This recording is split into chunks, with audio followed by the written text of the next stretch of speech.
Hello everyone, myself Jinali Jain, Maths educator in MK Jain classes. Our today's topic, linear equation in two variable of class 10.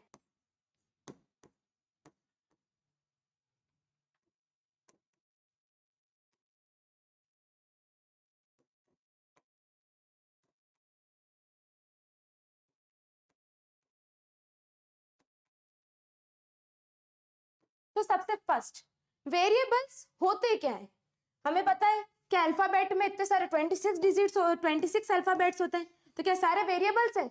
नहीं, x Y Z जो ये सब चीजें होती हैं वो किस में आती हैं?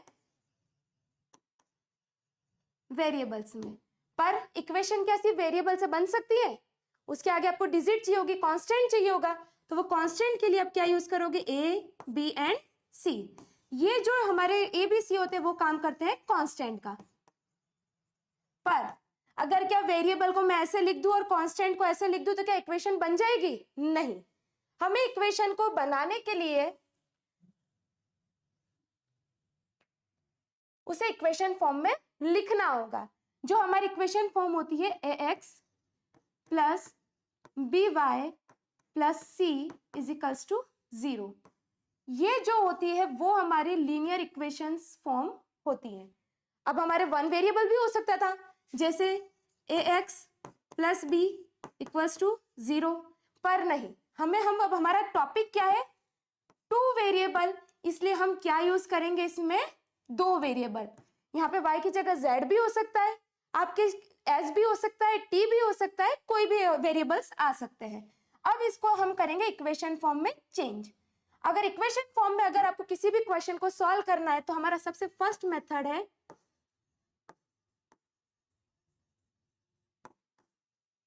Graphical method.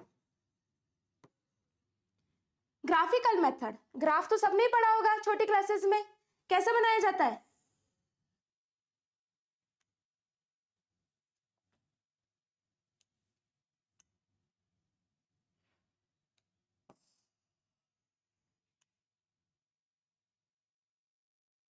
अब देखो,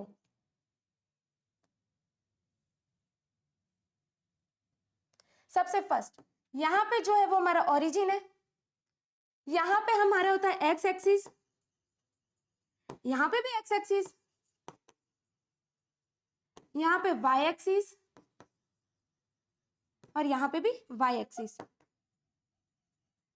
तो फिर एक चीज कि अगर ये दोनों ही एक्स एक्सिस और ये दोनों ही अगर वाई एक्सिस है तो इनको अलग अलग क्यों रखा गया? मैं पूरी लाइन को सीधा बना देती, बीच में ओरिजिन डाला ही क्यों?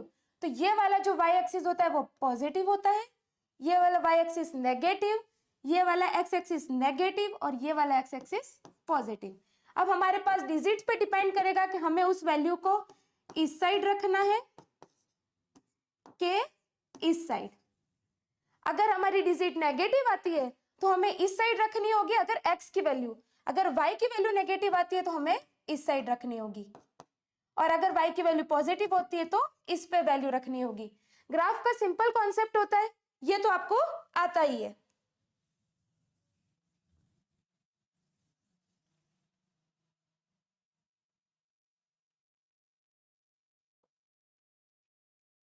अब इसके ऊपर एक क्वेश्चन सॉल्व करते हैं।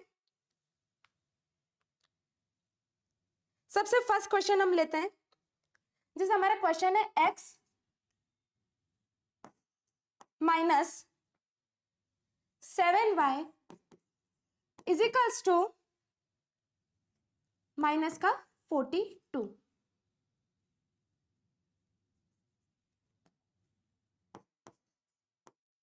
हमारी second equation x minus 3y is equals to 6, ये हमारी इक्वेशन फर्स्ट और ये हमारी इक्वेशन सेकेंड। अब क्या मैंने इक्वेशन लिख दी तो अपने आप ग्राफ बन जाएगा? नहीं, इसके लिए हमें क्या बनाना होगा? टेबल।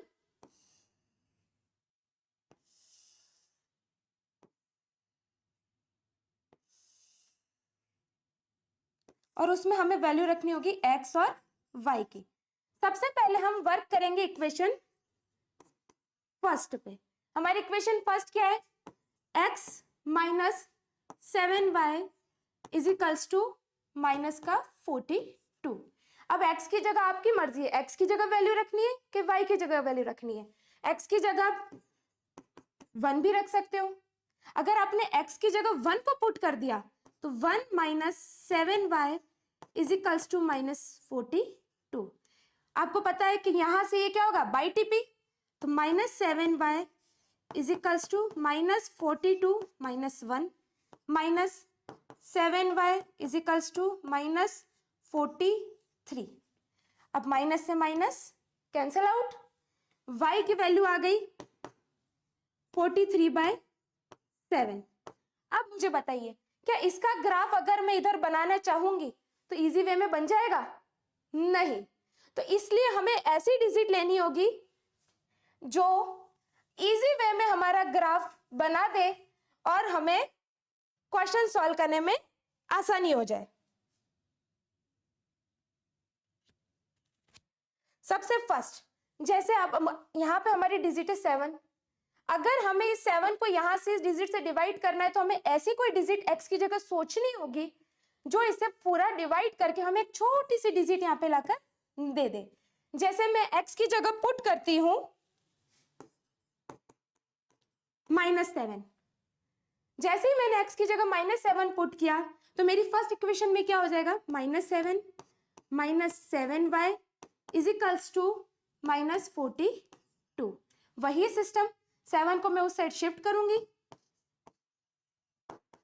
-42 -7, 42 में से 7 को माइनस करेंगे तो सॉरी +7, तो 42 में से अगर 7 को अगर अपन हटाते हैं तो अपना आता है 35। अब दोनों में से डिजिट बड़ी कौन सी है, माइनस की प्लस की? माइनस की ना, तो हमारे आगे आएगा माइनस का साइन। इधर क्या हो जाएगा, माइनस से minus cancel out, and y की वैल्यू हमारे पास हो जाएगी 35/7 and y is equals to 5। हो गया इजी फॉर्म में? पहले वाला इजी था कि अभी वाला? अगर पहले मैं 43/7 लेती तो क्या मेरे से ग्राफ बनता? बहुत मुश्किल हो जाता। तो सबसे पहले x की वैल्यू -7 एंड y की value 5। Second,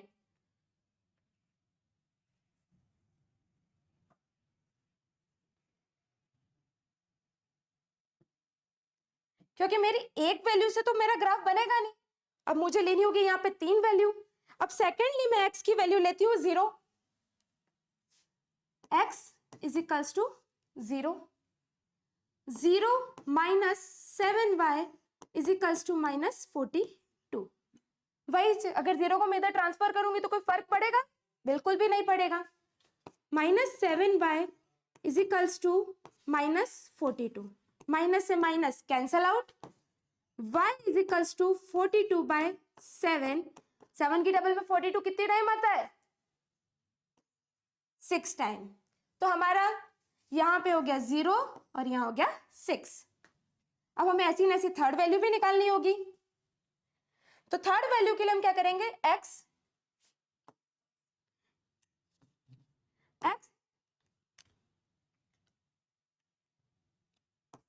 is equals to 7, 7 minus 7y is equals to -42,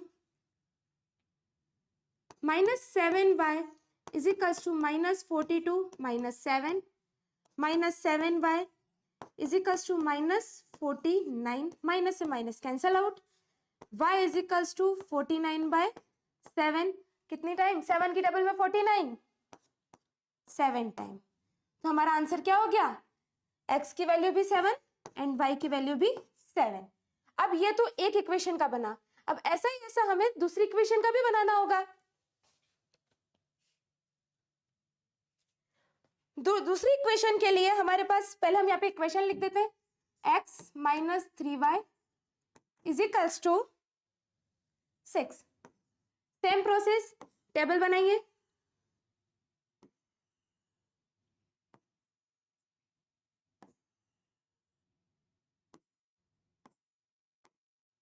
x and y। Same process वापिस करना है, x की जगह वैल्यू रखो, x इज इक्वल टू 6, क्योंकि मैंने आपको बता ही दिया था कि अगर आपने कोई भी वैल्यू रख दी, जैसे 0 1 2 3 4 अपनी मर्जी में जो आई वो वैल्यू अगर आप पुट करने रह गए तो यहाँ पे ग्राफ बहुत ही डिफिकल्ट हो जाएगा। इसलिए x ऐसी डिजिट सोचो जो आगे वाले डिजिट को डिवाइड कर सके।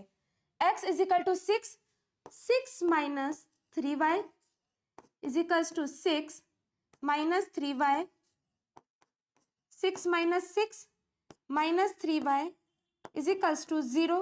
अब मेरे पास तो सिंपल सी डिजिट दिख रही है, y की वैल्यू क्या हो गई 0। अगर मैं x इज इक्वल टू 6 रखती हूं तो y की वैल्यू हो जाएगी 0। अब मुझे x की एक और वैल्यू रखनी होगी, x इज इक्वल टू, अगर मैं यहाँ पे 3 रखती हूं तो मेरा हो जाएगा 3 minus 3y is equals to 6 minus 3y, 3 को उधर शिफ्ट करो, प्लस का 3 इधर जाके माइनस का 3, 6 में से 3 गए तो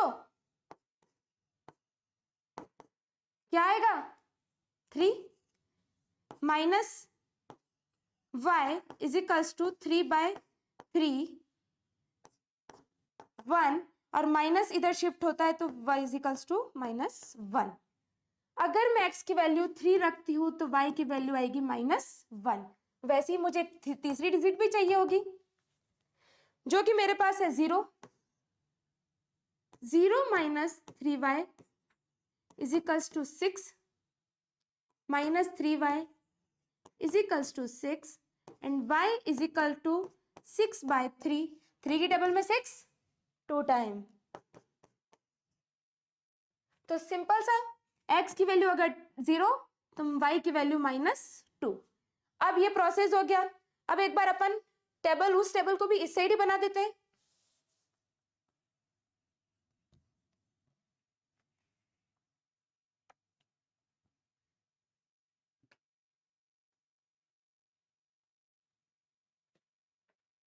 ये इक्वेशन सेकंड की टेबल, इक्वेशन फर्स्ट की टेबल हम यहां बना देते हैं।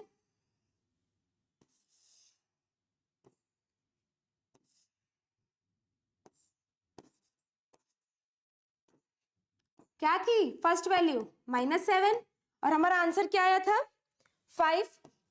सेकंड वैल्यू थी 0 और आंसर आया था 6, और थर्ड वैल्यू थी 7 और आंसर आया था 7। मतलब x और y की वैल्यू हमारे पास दोनों आ गई। अब ग्राफ बनाना है। सबसे फर्स्ट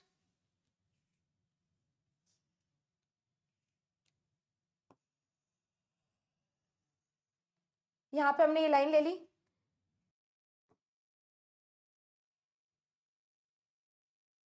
सेकंड बताया था y एक्सिस पॉजिटिव वाला, y एक्सिस नेगेटिव वाला, x एक्सिस नेगेटिव वाला, x एक्सिस पॉजिटिव वाला। सबसे फर्स्ट अब वैल्यू देखो, अब मुझे लास्ट टू लास्ट वैल्यू कहां तक ले जानी है 7 तक ले जानी है। अगर अब मैं ये सब लिखा रहने दूंगी तो 7 तक मेरी वैल्यू नहीं जा पाएगी। सबसे फर्स्ट यहाँ पे 0 -1 -2 -3 -4 -5 -6 -7, इधर सेम 1 2 3 4 5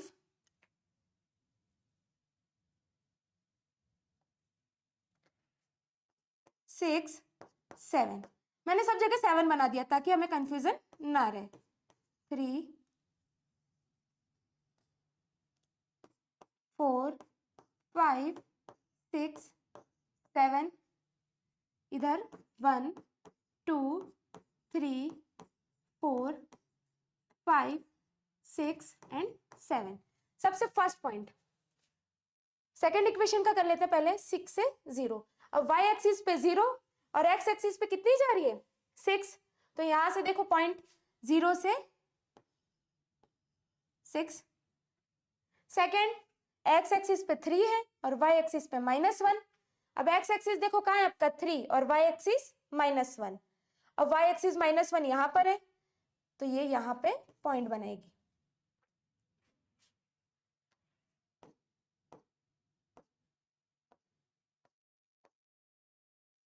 थर्ड पॉइंट 0 से -2, अब एक्स एक्सिस तो 0 पर ही आ गई, पर ये -2, तो मतलब मेरा थर्ड पॉइंट यहां पर। अब मुझे इस लाइन को क्या करना होगा, एक तरह से ऐसे ज्वाइन करना होगा। नेक्स्ट -7 से 5, -7 किस में है, एक्स एक्सिस में, एक्स एक्सिस का -7 ये रहा, और वाई एक्सिस का 5 ये रहा।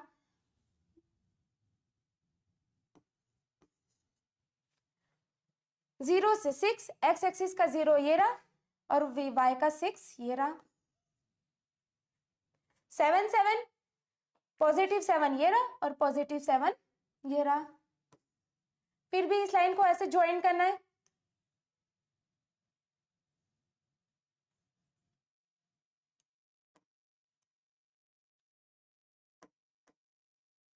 इस लाइन को हमें ज्वाइन करना है।